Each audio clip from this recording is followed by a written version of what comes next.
Nasa loob ako ng isang nobela. Ang malupit na emperatris na si Su. Consorte Bay.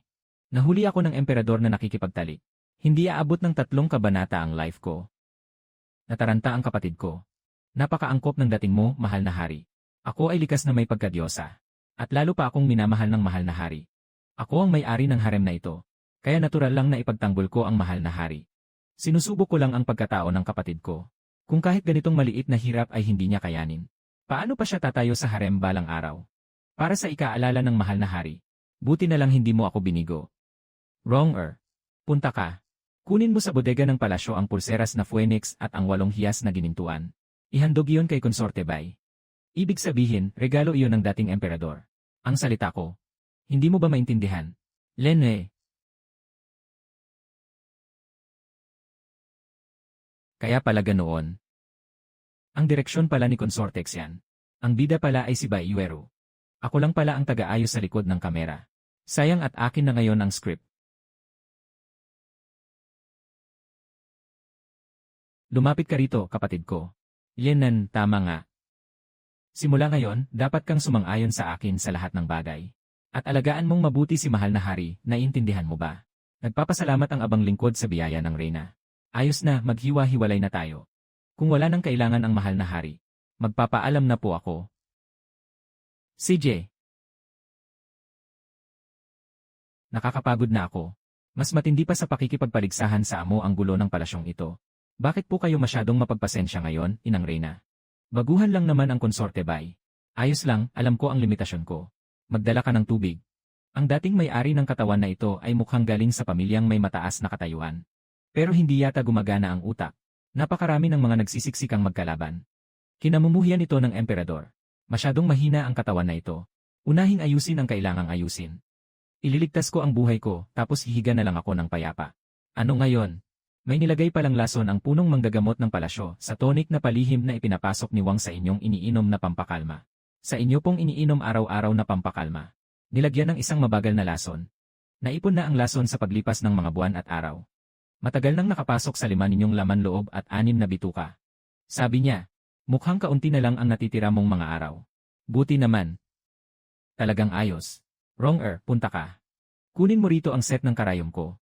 At ipasabi mo rin sa kusina ng palasyo. Gutom na ako. Gusto ko ng 8 hiyas na pato, cake na osmanthus, matamis na prutas ng almond at inuming hamog. Tapos isa pang plato ng mga buto. Gusto ko yung bagong pritong 5 pampalasa.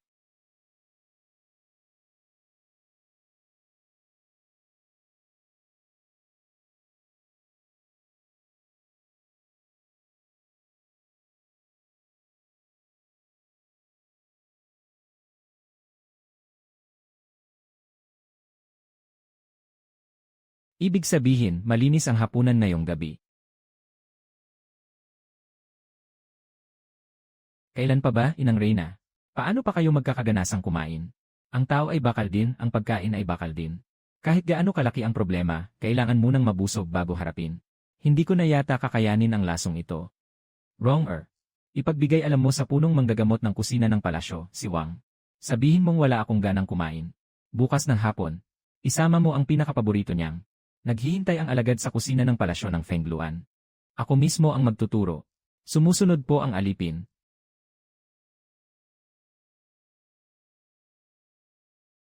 Babalik ako sa inang reyna. Handa na ang lahat. Paghiwalayin ang pula at ang puti ng itlog. Lagyan ng asukal ang dilaw ng itlog. Batihin hanggang pumusyaw ang kulay. Mapuno at magaan ang dami.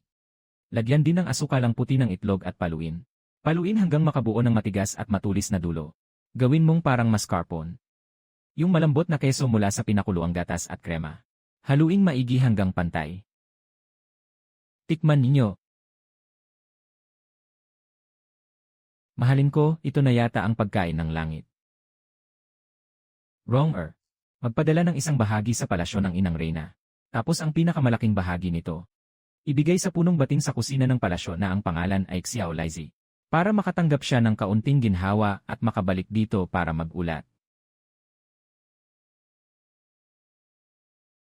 Alipin po.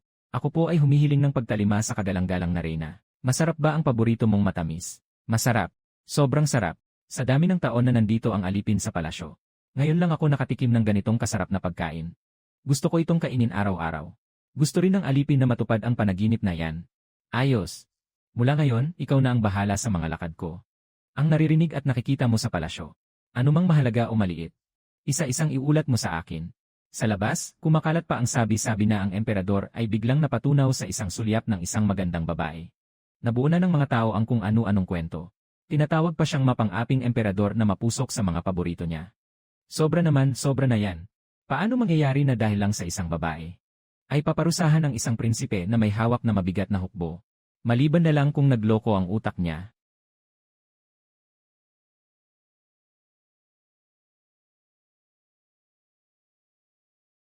Nag-ulat po ang iyong lingkod, mahal na emperador.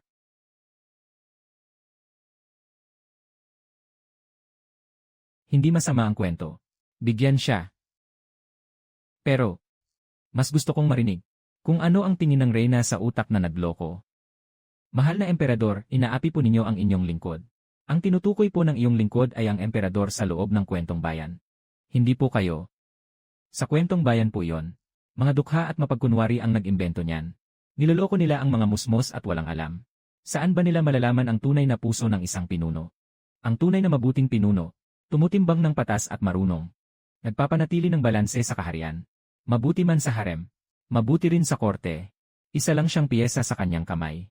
Paano siya magpapakagulo dahil lang sa isang piyesa? At sisirain ang buong laro.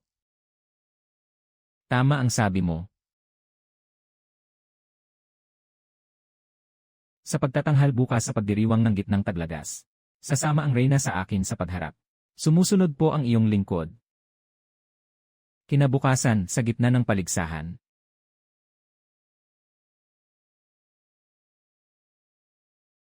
Nag-ulat si Xiaolaizi na may plano ang reyna na ilapit si Bai Yuero sa lawa ng Jinli. Para matukso siyang madulas at mahulog sa tubig. May palabas na naman ang emperador.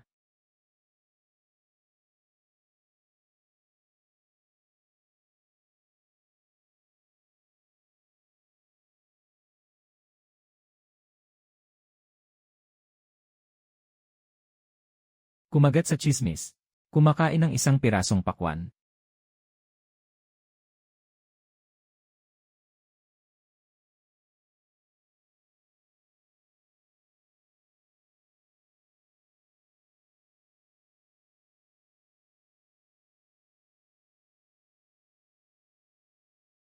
Ang reyna.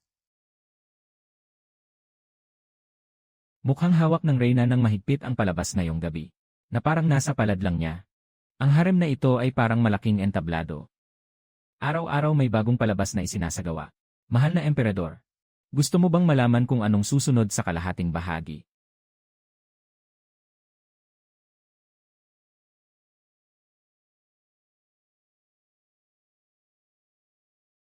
Ang sunod, parang tinadtad na karne na dumadanak sa ilog ng galit. Hindi nakakalusot sa kamay. Ano bang mahirap dyan? Ano bang ikapapansin ng reyna?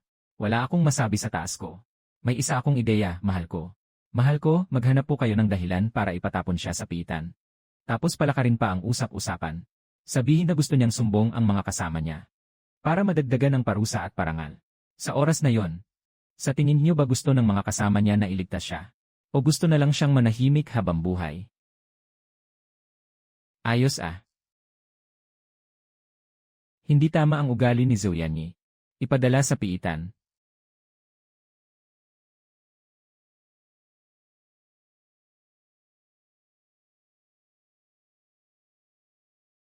Ha hindi. Ano ito?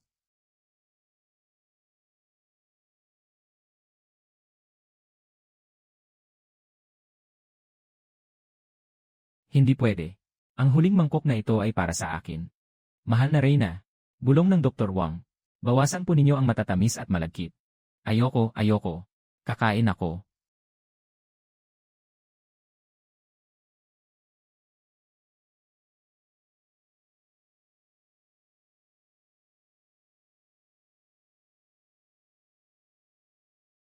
Yan ang masarap nga. Mahal na reyna. Narito ang iyong lingkod. Sa susunod na buwan, sa autumn hunt, may naisip po ako. Gusto kong marinig ulit ang ideya mo tungkol sa kaharian. Anong ideya ang nais pakinggan ng mahal na hari? Nasa kapangyarihan pa rin ang mga lumang kampi ng punong ministro. Gusto kong gamitin ang Autumn Hunt para ipakita ang lakas ng imperyo at pagyanigin sila. Bawiin ang kapangyarihan ng hukbo. Madali lang. Magtatag ng paligsahan. Lakihan ang gantimpala. Isang malaking ginto o kaya ay medalyang hindi ka mamamatay. Tapos isama rin si Beiyuero. Isang mahina at marupok na babae. Paano siya makakasali sa pangangabayo at palaso? Sino bang nagsabing tunay siyang sasali? Sa labas, sabihin na ayaw niya ng palamuti at ayaw sumikat. Tapos palihim na maghanap ng mahusay na mamamana para magpalipad ng palaso para sa kanya. Isang palaso, diretsong tama. Isang daang tira, isang daang tama. Ano ang balak mo? Ang munting mahina sa loob ng palasyo. Biglang naging mamamana na daig pa ang veterano sa daan. Ano ang ipapaliwanag mo? Na may tumulong na Diyos o engkanto. Tama. Ang sabihin niyo, isa siyang babaeng galing sa langit na bumaba sa lupa. Isinugo ng langit para sumuporta sa tunay na dragon na emperador. Ang mga matandang opisyal na yon, araw-araw hawak ang atas ng langit kung makapagsalita. Kaya niyo silang gipitin gamit ang maladiwata na imahe. Mahal na Reyna, narinig po ng alipin na ang maliit na pangalawang asawa ng opisyal ng kagawaran ng ritual ay magkasundong mabuti sa katiwala. Kahapon, sa silid ng kahoy, sinikil siya ng asawa ng opisyal. Tunay na kalunos-lunos ang binugbog. Nagpupugay ang iyong lingkod sa Reyna. Maupo po kayo. Dahil ba ito sa usapin ng Autumn Hunt? Bay, kung gusto mong magsalita ka ng tuwiran. Hanggang saan na ba ang usad ng relasyon mo at ng mahal na hari? Ay, hihintayin ko na maging ganap ang inyong kabutihan at pagkakaisa. Magmadali ka ng magluwal ng matabang bata. Para makapagretiro na ako at maging inang Reyna ng payapa. Mahal na Reyna, huwag po kayong nagbibiro. Sino ba ang nagbibiro sa inyo? Gusto ba ninyong tulungan ko kayo? Ngayong gabi, lasingin natin ang mahal na prinsipe. Ibalot at ipadala kayo sa palasyo niya. Lutuin ang hilaw na bigas hanggang maging ganap na kanin. Wala na siyang takas dyan. Mga mahal na alas ko hindi ko inaasahan. Aalis na ako.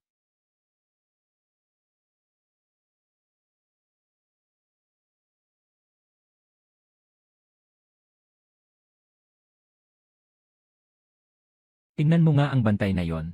Tuwid na tuwid kung tumayo. Hindi masama ang pangangatawan. Sayang lang at kahoy. Bukas ang mga mata pero puso ay nasa iba. Pumasok na lang sa apoy.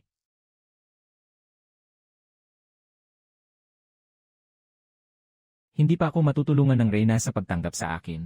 Talagang ipapasa pa ako sa iba.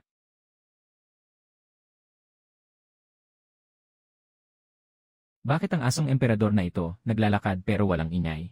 Yung abang lingkod ay nagpapakilala sa mahal na emperador. Yung sinabi lang kanina ng Reyna. Narinig ko na lahat. Lumabas ka. Gusto talaga ng Reyna na maging inang Reyna. Hindi ako nangangahas. Hindi lang ikaw ang nangangahas. Pati ako, ipapahamak mo pa bilang panakot para subukan ang bantay na yon. Hindi ko maintindihan ang sinasabi ng mahal na emperador. Ang ayos ng Autumn Hunt. Ako na ang nag-ayos ng lahat. Pero, doon sa kagalang-galang na konsorte, kamakailan lang ay sobrang payapa siya.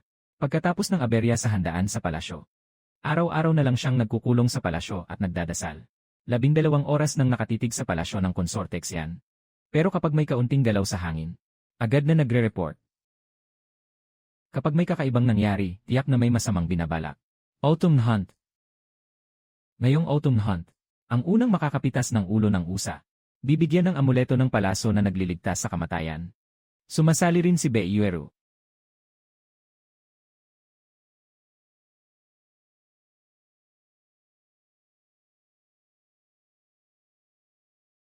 Hahaha.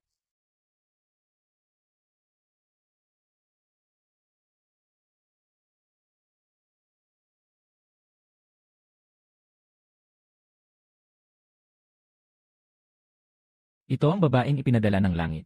Pinoprotektahan ang Great Zoo. Isusumbong ko na si Reyna na gumamit siya ng itim na kulam ng palihim. Balak mong sumpayin ang mahal na emperador. Napakalaki ng usaping ito, kagalang-galang na Reyna. May ebidensya ka ba? Sa inang Reyna, ang mga ebidensya at ang mga bagay ay narito lahat. May kasalanan ng iyong abang lingkod. Si Reyna ang nagpilit sa abang lingkod. Inutusan ako ni Reyna na itali at bugbugin ang maliit na tao. Konsortex yan, sana ay mapagkaitan na ng pabor ang babaeng ito ng maaga. Dalhin ang mga gamit at iharap dito. Ganyang uri ng mangkukulam. Gusto niyang guluhin ang harem. Balak niyang pangunahan ang Panginoon. Pakiusat sa mahal na emperador na tanggalin ang mangkukulam. Hindi nakapagtataka na walang anumang kakaibang natuklasan si Xiao Laizi. Ang mga tao ko sa Fengluan Palace ay matagal nang nabili ni Consorte Xian. Inang Reyna, baluktot na ang iyong mga perlas. Tapos na ba ang palabas ni Consorte Xian? Kung ganoon, ako naman ang dapat umarte. Yung bagong dating na insenso galing sa kanluran sa iyong palasyo. Ay kakaiba ang amoy. Ano ang sinasabi ng mahal na Reyna? Hindi ko maintindihan, mahal na emperador. Mahal na emperador, pakiusap na samahan niyo akong amuyin ang insensong ito. Oho.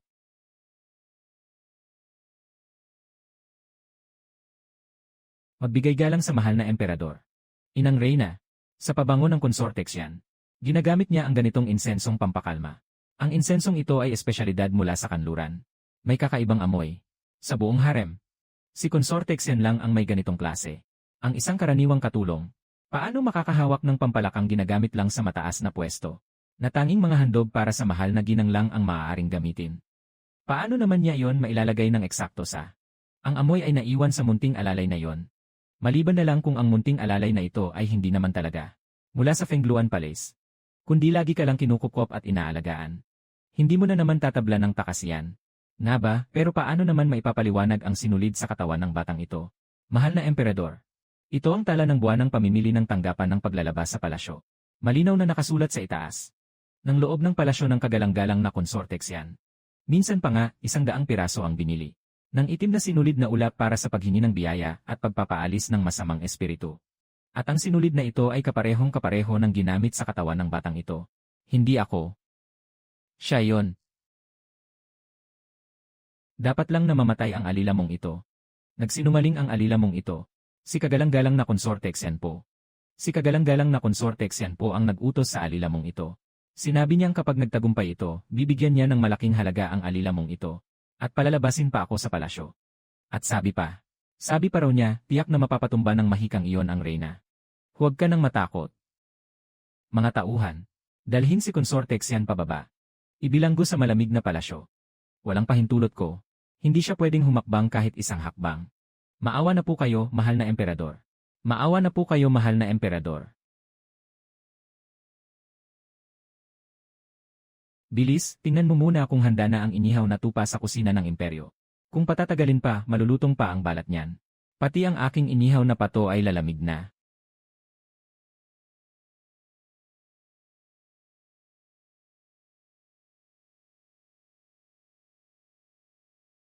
Paano mo nagawa iyon? Gusto mong malaman? Gamitin mo ang 30 taong alak na peras mula sa silid-aklatan ng imperyo at ipalit mo.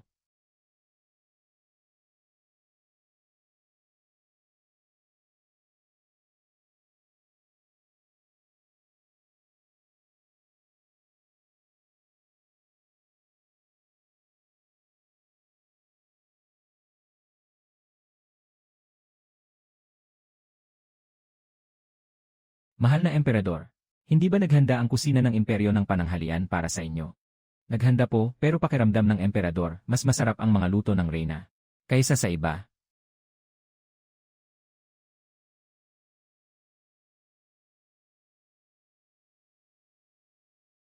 Maraming salamat sa biyaya ng Reyna.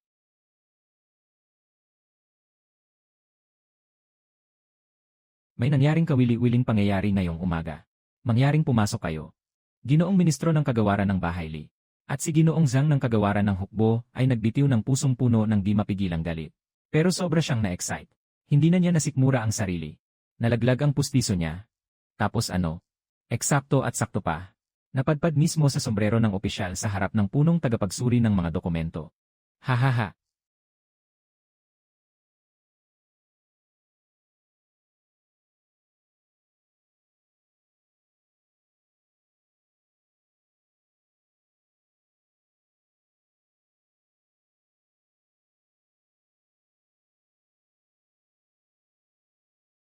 Mahal na Reyna. Ito po ang espesyal na ipinahanda ng kusina ng imperyo para sa inyo, mahal na Reyna. Ang bagong dating na maamong himagas na rosas mula sa Jiangnan. Lahat po ay ipinadala rito para sa inyo. Mukhang may konsensya pa rin siya.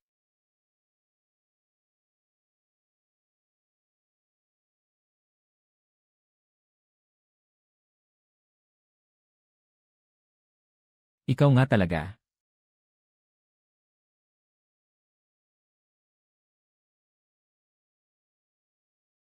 Xiaoche, ano nang sabi mo sa akin kanina, mahal ko? Sabihin mo ulit.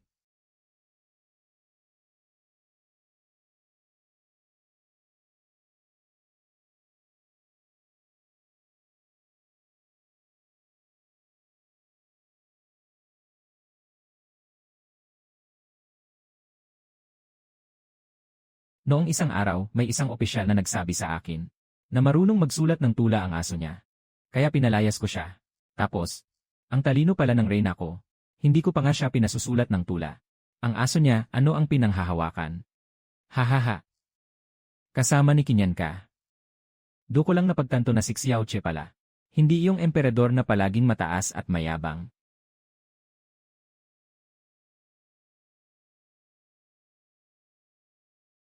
Maliwanag na ang bida sa kwento ay sina Zai Yuru at ang bantay na yon. Ang tinutukoy ng kakaiba at malupit na emperador ay si Xiaoche. Walang kahit isang salita ang kapatid ko na tama. Isang araw daw, ang laman ng kabaong ay 2 perlas. Sabi pa ni Xiaoche sa akin, na alam niya ang lahat ng bagay. At kusa pa niyang binigyan ng daan palabas si Zai Yuru. Lahat ng tao sa buong mundo. Para lamang sa akin. Papuntahin siya sa kwentong iyon. Kakabigla siyang tumakbo papunta sa kanya. Hindi ba ayos din naman? Pero isa lang akong bug sa nobela. Kapag naayos ang kwento, babagsak lang din ako tulad ng orihinal na bida. Hindi ko kaya.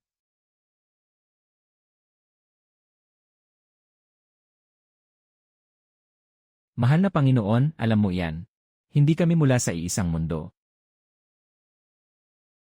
Dapat kayong magkatuluyan ni Zero.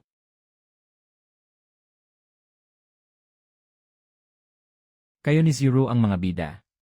Kayo ang itinadhana para sa isa't isa. At ako ay si Sukinyan. Hindi mo reyna. Isa lang akong halagang hindi umabot ng 3 kabanata. Pangpantakip lang para magmukhang mas mabuti si Zero. Tapos itinaboy mo ako. At ibinilanggo sa malamig na palasyo. Natahimik na lang akong namatay. Kaya pala ganito. Hindi tama ang reaksyon na ito. Hindi ba dapat gumuho ang pananaw niya sa mundo? Bakit siya tumatawa pa? Hindi ka naniniwala. Hindi. Naniniwala ako. Kanina pa nga ako ramdam na may mali. Mula nang isinilang ako. Bawat salita at kilos ay parang may nakatakdang ayos. Parang nabubuhay ako sa loob ng napakalaking dula. Kailan ba mag-aral ng mabuti at magsasanay sa pakikidigma? Kailan magiging mabuti at maawain? Kailan magpapatatag ng otoridad? Punong-puno ang buong hukuman ng mga opisyal na sibilyan at militar. Lahat ay ayon sa kautusan ng ninuno. Itinutulak akong magpatuloy ng walang pahinga. Pagod na ako sa ganitong buhay na hindi ko naman pinili. Kung ang buhay ay isang palabas. Kung ganoon, ang pagkakilala ko sa iyo ang unang pagkakataon kong gustong punitin ang script. Hindi ako interesado sa sinasabing itinakdang bida. At lalo na sa sinasabing tadhana. Ikaw ang dumating. At ginawang makulay ang maputlang mundong ito sa unang pagkakataon. Wala nang kahit anong itinakdang bida. Sukinyan, pinili kita. Ang gustong lumaban sa takbo ng kwento. Hindi lang ako.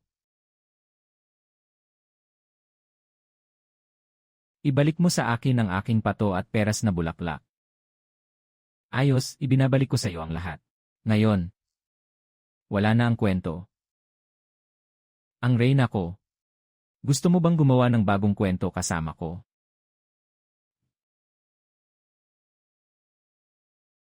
Ay.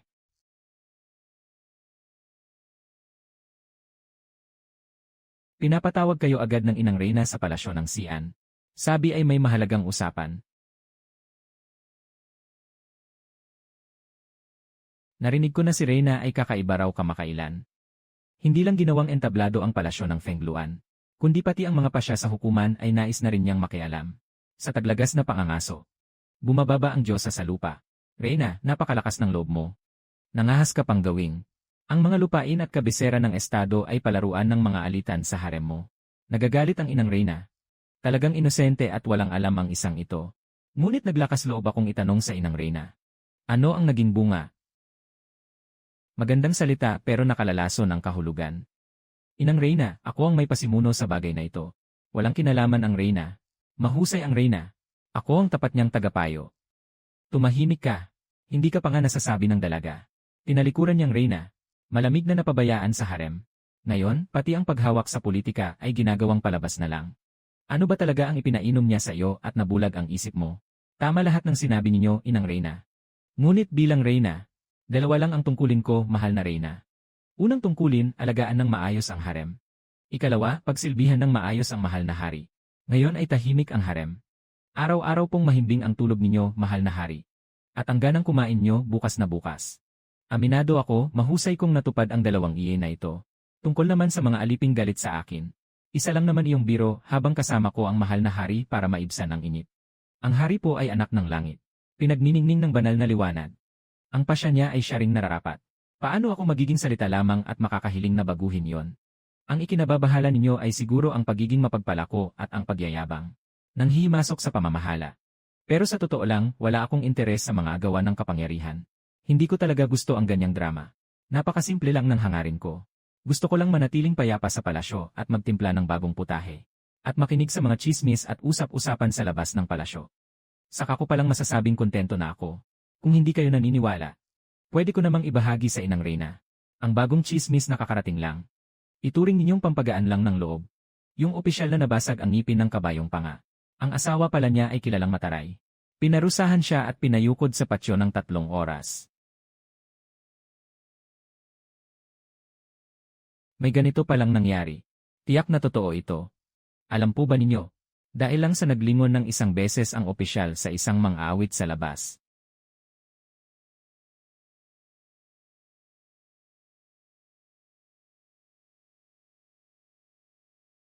Inang Reyna, huli na ang oras. Sige na, bumalik na kayo.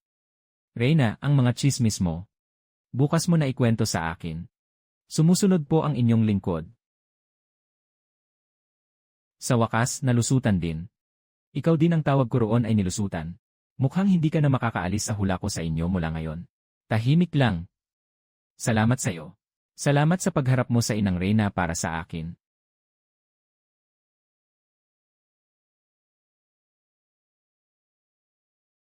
Simula ngayon, ang iyong Inang Reyna ay Inang Reyna ko na rin.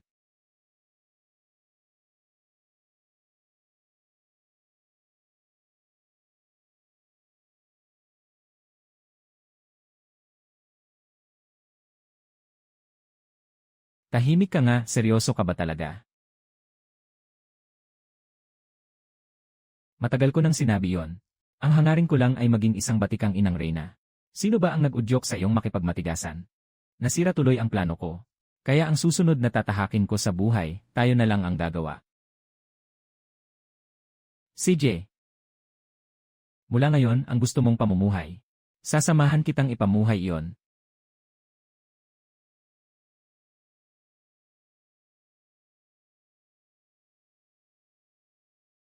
Lumuluhod ang inyong lingkod upang bumati sa mahal na Reyna. Maaari kang tumayo. Ate Bay, may kailangan lang ako ngayon.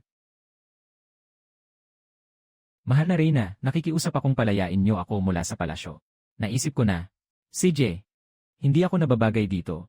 Ang karangyaan at dangal sa loob ng pader ng palasyo ay hindi kailanman ang gusto ko. Para sa kanya ito. Mabuti siyang tao. Mabuti siya sa akin. Mabuti.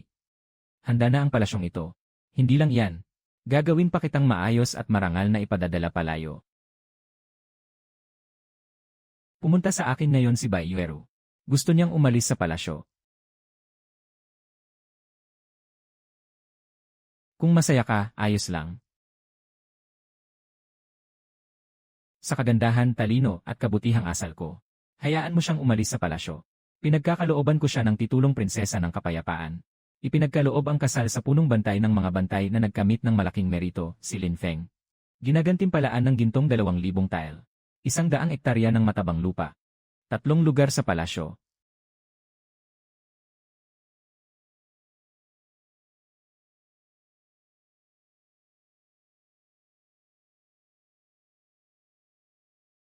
Ano ang iniisip mo? Iniisip mo ang ano? Parang may kulang na mahalagang pakwan sa buhay ko matapos magretiro. Huwag kang matakot. Mula ngayon, sasamahan kita magtanim ng bagong pakwan.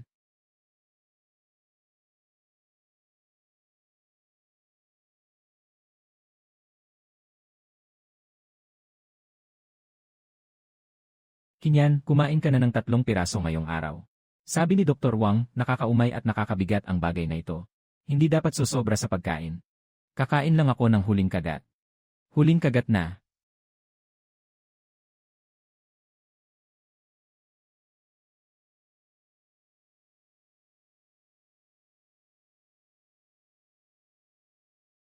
Mahal na Panginoon. Naghihintay na sa labas ng palasyo ang sugo ng baby. Humihiling ng pagharap.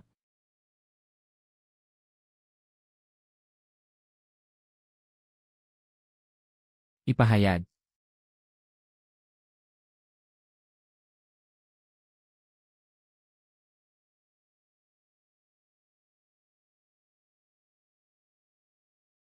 Ang sugo ng baby na si Batu. Humaharap sa dakilang emperador ng Great Zoo. Malayo po ang aming nilakbay. Ano ang pakay ninyo? Hahaha. Nabalitaan ng aming hari na ang dakilang emperador ng Great Zoo ay maringal at makapangyarihan. Ngunit sa harem, isang reyna lang ang naroon. At wala nang iba ni kaunti. Kaya iniutos ng aming hari na iharap namin ang pinakamagandang dilag ng baby. Ang kapatid kong babae ng aking hari. Si Prinsesa Alia. Upang ialay sa Great Zoo sa isang kasalang pampulitika. Para patibayin ang panghabang buhay na pagkakaibigan ng dalawang bansa.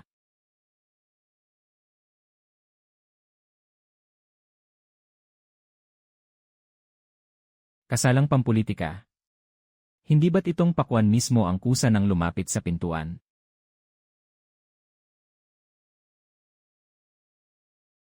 Nabalitaan po ng mahal na emperador na ang mga dalagang taga-gitnang lupain ay marunong umawit at sumayaw. Hindi ako magaling sa alinman doon. Nais ko pong maghandog ng sayaw. Bilang pagbati sa mahal na emperador at sa reyna.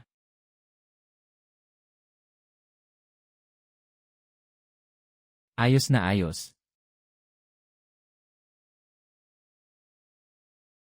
Reyna, kumusta ang sayaw ko?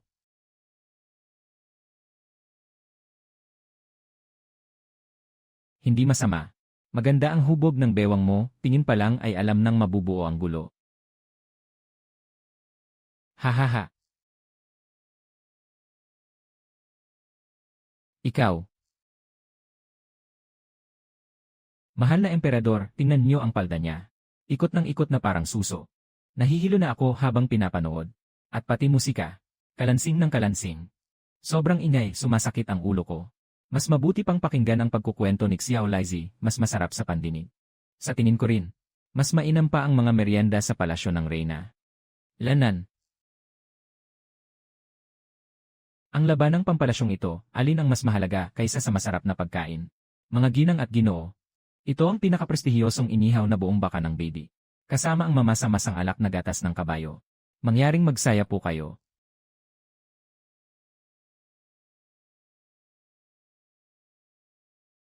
Dumating ang mga bisita mula sa malayo. Ang pagkain ng Prinsesa Alia ay aming maingat na inihanda. Pero ngayong gabi, gusto rin ng aming palasyo na lasapin ng lahat ang sariwang tikim.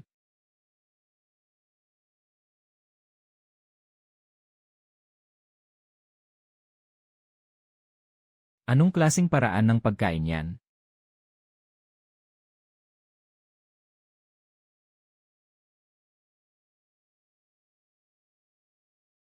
Kinyan, ito na naman ba ang bagong napagtripan mong pampagana? Inang Reyna, tikman mo lang at malalaman mo.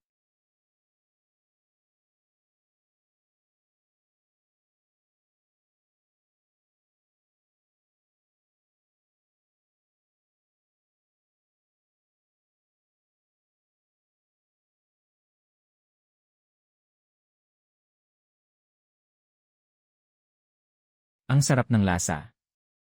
Isa pa.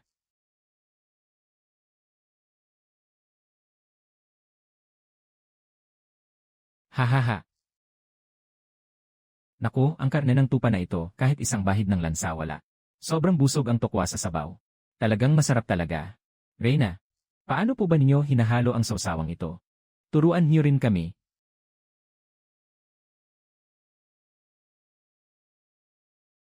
Prinsesa, kung gusto mo, tikman mo rin. Ay,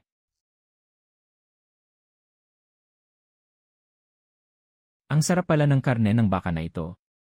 Batang ito, wala kang alam sa lakas ng kain.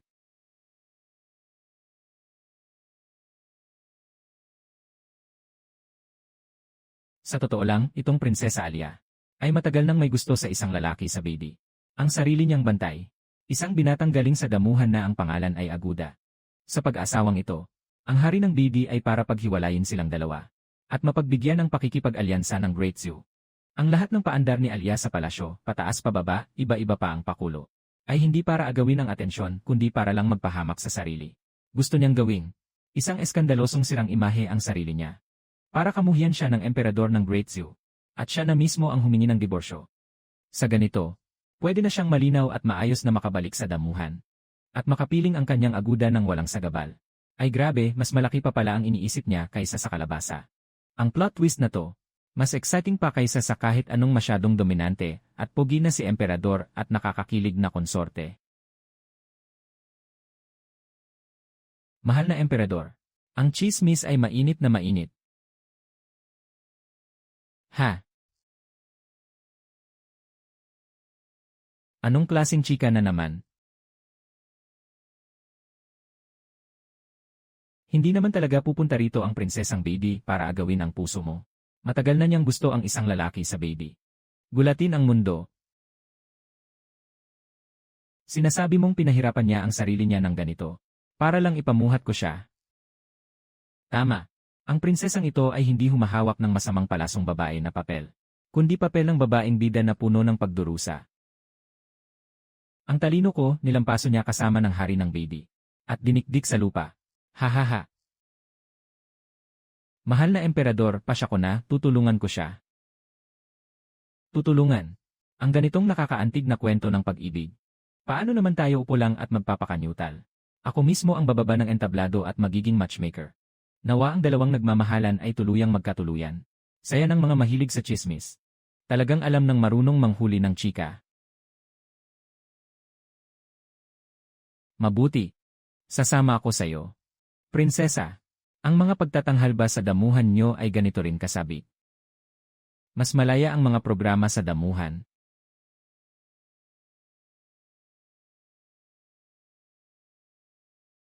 Ay. Medyo kulang na ako sa damit kaya magpapalit muna ako. Mangyaring maghintay muna ang prinsesa. Opo.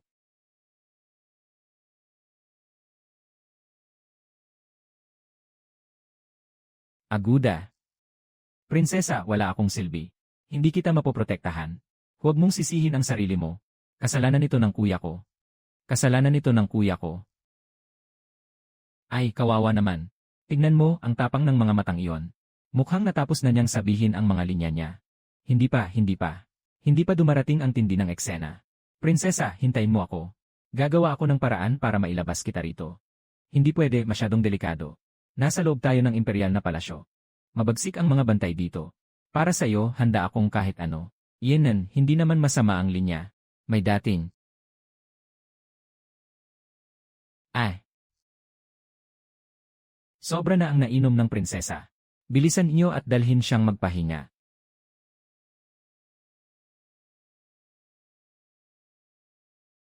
Aguda.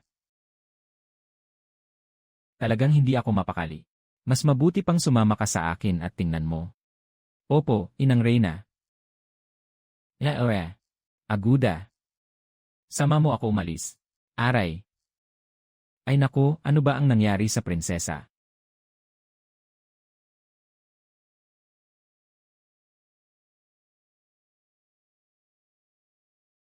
May assassin.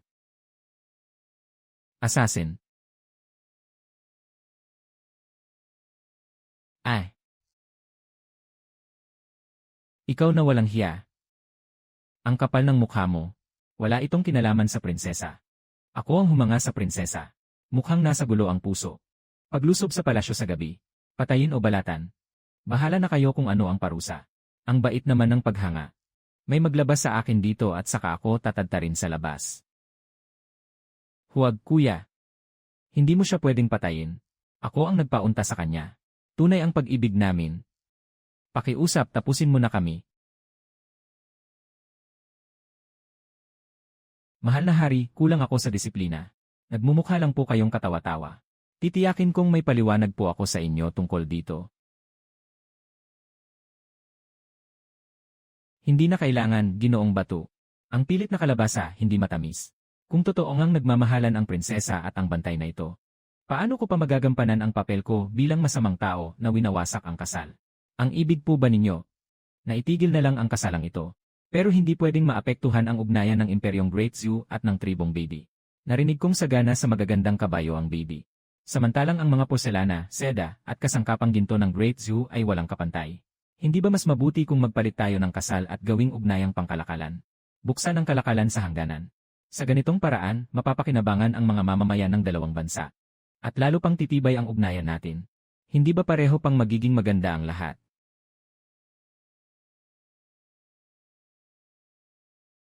Matalino po kayo, mahal na hari.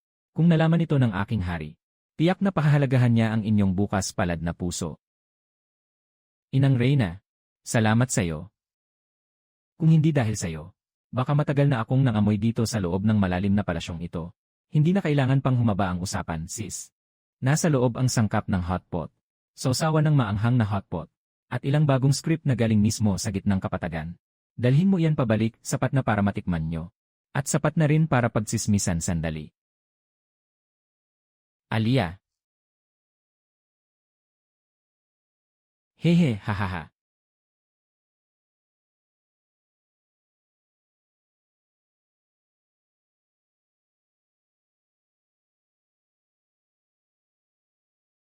Yenlan, ang tamis. Nagustuhan mo ang dinala ko mula sa kanlurang rehiyon. Ang pag-ibig, puro problema. Kailangan pang balatan ang sarili. Lanan. Hahaha. Kinyan, yung huling sinabi mo tungkol sa matinding bakbakan ng pusa at aso sa bahay ni Ginoong Lee. Ano nang nangyari pagkatapos? Pusa ba ang nanalo o aso? Yung pusang bossy ni Ginoong Lee. Nakipagsanib sa 3 bulaklak sa bahay ng batang hari sa pader. At nagpasiklab ng epikong labanan sa pagitan ng isang pusa at isang aso. Hahaha.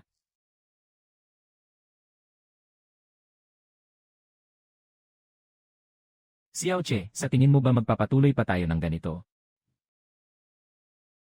Ang makilala ka ay ang pinakamalaking biyaya ng buhay ko. Mahaba pa ang mga araw na darating. Kakainin natin ang lahat ng masasarap na pagkain sa mundo. At matitikman din natin ang lahat ng chismis sa mundong ito.